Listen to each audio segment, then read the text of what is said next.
To solve a linear inequation, you treat it as though it's an equation. In other words, 5f plus 6.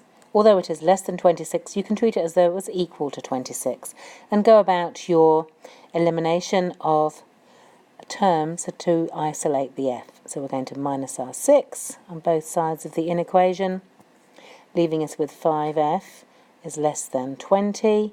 We're going to divide both sides by 5, and so that f is less than 4.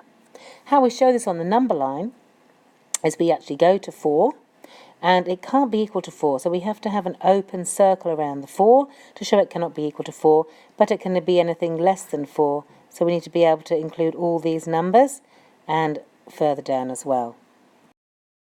In the second example, again, we've got 3 minus 5h is less than or equal to 48, and we start to unravel the equation. There's a 3, we need to minus the 3 to cancel that off, because 3 take away 3 is 0.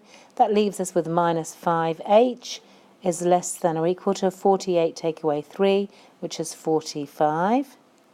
Now we need to eliminate the negative 5 from the negative 5h. It's being multiplied by the h, so to eliminate we have to divide by negative 5, and that happens on both sides of the equation. 5 divided by 5 is equal to h. However, this is where things start to become a little bit different. If, as part of our calculation, we've ended up as, in this case, dividing by a negative, then we have to change the direction of the sign.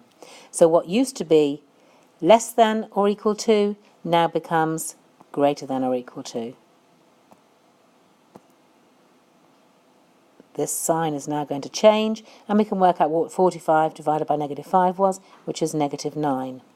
Now we're going to show that on our number line. H is greater than or equal to negative 9.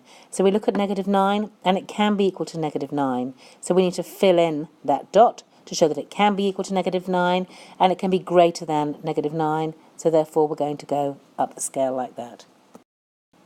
In general, if you multiply or divide by a negative number as part of solving the inequation, this means that the inequality sign changes direction.